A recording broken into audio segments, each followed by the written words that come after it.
What's going on, folks? Welcome to the newest edition of Nintendo Enthusiast Radio. I am Sean Long. I'm not usually a part of this crew, but I'm rocking with them today. We also have Eli, who's more of a normal character. Eli, go ahead and say hey. Hello? And we got Jonathan Harrington, aka Jono, in the mix as well. Jono, say what up. What up? All right, and today we're going to be talking about the Nintendo Digital event, what we expect to see from it, and whatnot. So, yeah. Who wants to go first? I guess I'll go first. Nintendo Digital event, I think it's a great idea. I did a rant on people complaining about Nintendo's E3 plans in a Nintendo rant video that was pretty successful. To me, that it makes good sense because, while some of us from Nintendo Enthusiasts and, of course, other websites and magazines, what magazines are left, are going to the event, a lot of us can't go to the event for whatever reason, whether we're not press or don't have time or whatnot. So Nintendo is basically just letting everyone get the E3 experience from the seat of their home. And to me, that makes perfect sense. Like I said in my rant video, I don't really care about a bunch of suits, cheering something on. I'd rather see some little kid on YouTube getting hype over something because to me, that means more to me. That's making more of a good impression. I don't know what everyone else thinks. What do you think about it, Eli? All right, so I'm actually going to counteract. I don't necessarily agree with you, and I just had a discussion with someone of a very similar mindset to you just a few days ago, and I understand completely where you're coming from when you say, oh, everyone's getting the same user experience, and I get that. The problem I find when Nintendo holds these digital events, and let me say digital event, that sounds way better than just that 1 hour Nintendo Direct they held next year because they seem like they're actually putting some legs behind it. They're going to have full 3 days of coverage. It sounds like they're actually trying to back this up as much as possible without it being a real press conference. And for that, I give them kudos.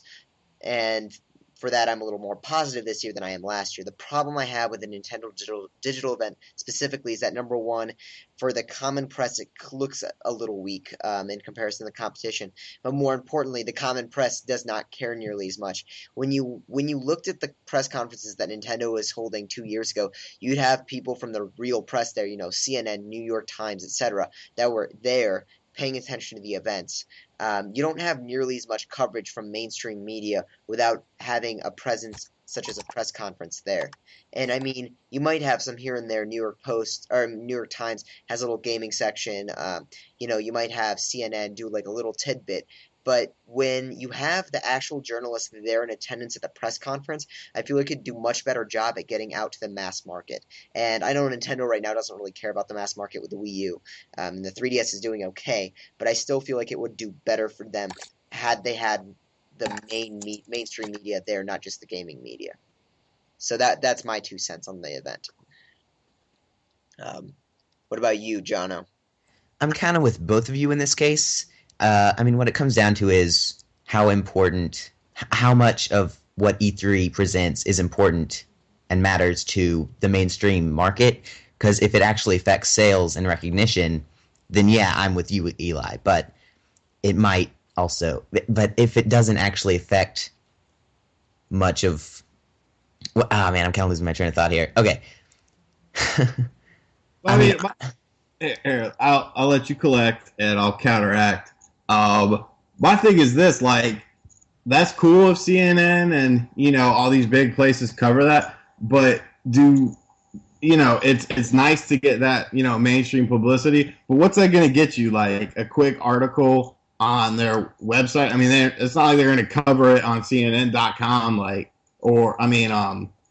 CNN's, television channel, oh snap, Sony just did this and this and that.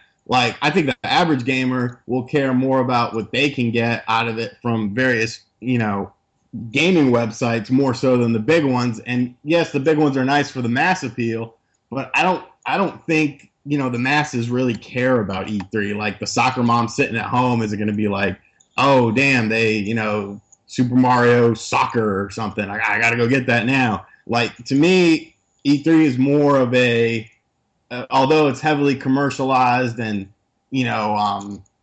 funded and whatever, it's still at its core a gamer's experience. So I would think that the more gamers that get to enjoy it, it would be better for them more so than just for the press. But that's just me. Like, and to me, like E3, it used to be like when I was a kid growing up, like it was awesome. You had crazy contests, chicks in bikinis at all the booths. You had all this cool stuff, and then a couple years ago, they just stopped all that stuff and made it more of a suit and tie affair. And to me, that's when it kind of lost its edge. But that's just me. Like I said, I think Nintendo is doing smart, and it's not like even if CNN and all these big places are there, there's still stuff for them to experience. I mean, there's still going to be a big floor for Nintendo. There's still going to be games there. The only thing you're missing out on is a live press conference where you get to sit down and like tweet stuff and get an exclusive story. And who cares about that? Everyone should know everything. Everyone should be able to get the same sort of experience whether you're there or not. And of course, the people that are there are going to get more of an experience. But to me, like I could care less what Sony's going to do because I'll read about it. I'll read a synopsis. With Nintendo, it's a little more interactive. I could swing down to Best Buy and play some Smash Brothers or something. You know what I'm saying? So I think the digital event is a good idea, but I could see the other side of the coin. Yeah, and for me, I feel like what they should have done is maybe they could have had that digital event for those 3 days, whatever, with the interviews and whatever they were planning originally, but still had that 1 hour, 1 hour and a half, whatever, press conference at the very beginning. Because they're renting out the place anyway for their Smash Bros. Invitational. They're going to have it anyway. I don't see, and you talked about how you don't really care what happens on Microsoft's side because you see the articles anyway. Well, on the user end, it ends up being the same either way because you either watch the press conference or you watch their digital event. Either way, you're watching an event. And in the end, for the people that don't watch the event, they're still getting the news articles. On the receiving end, on your side of the computer, everything's the same pretty much. It's the people that are there that have the difference, and I feel like it's the people there that are kind of in control of what the public sees, not only in the gaming media where people actually go out and do their own research and gamers won't just necessarily take your word for it, but you were talking about how the soccer mom isn't necessarily going to care that E3 is coming up, but if the guy on CNN is reporting on E3 and he says, oh, well, Nintendo skipped out on E3 this year, which seems to be the public perception, and I've talked to a lot of people who seem to think that Nintendo's been ditching E3, which they haven't. It doesn't really look the best in the eyes of the public. So that's kind of my argument in the place, is that on the receiving end of the computer, you're kind of getting the same experience either way. And that's why I felt like it was important to at least have that little press conference at the beginning. Do whatever your digital event for the rest of the time. That's great. That sounds amazing. But that press conference at the beginning is what I felt was integral from not only the gaming press, but more for the mainstream media. And people might disagree, and that's great. I understand where you're coming from. Jono, you got your thoughts collected? And he took a deep... No, I do not. All right, but that's cool because I got something else to say. Shoot, what was I going for here? Oh man. To me, man, I'm messing up. I forget what I was gonna say. Give me a second. I know it made you guys both speechless, just completely. Right.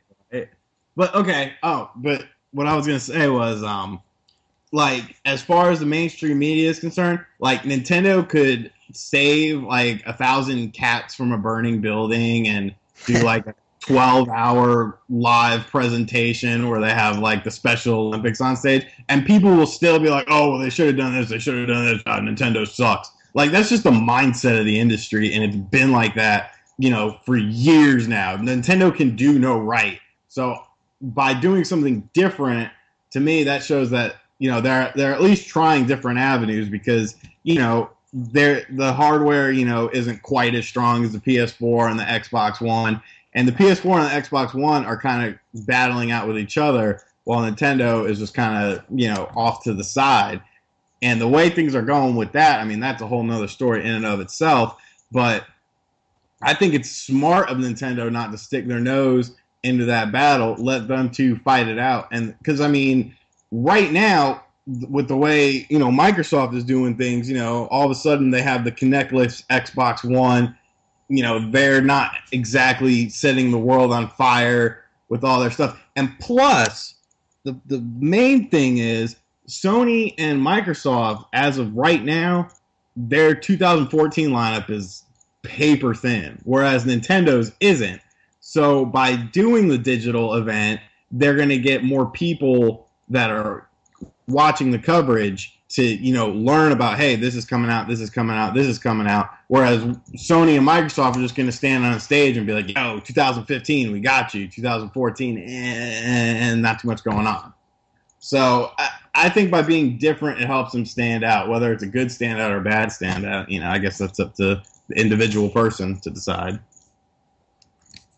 Yeah, and I understand that Nintendo probably has the best third or first party lineup out of the competition. That's why I kind of wish they were out there on stage boasting about their whole lineup. And if you guys remember the 2010 presentation, I know if you do, that's the big one, the one where they had Donkey Kong, Kirby, GoldenEye, Golden Sun. They had 10 or 12 games exclusives that they had. They filled stage time completely with just games.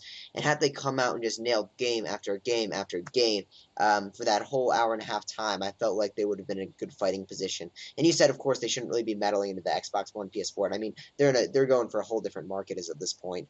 And I don't know. We're obviously not really going to convince each other, but I hope we've given our viewers kind of a perspective on both sides so that they can kind of go out and make their own decision. Either way, Nintendo's looking to have a really killer E3 this year, and I'm really looking forward to what they announce.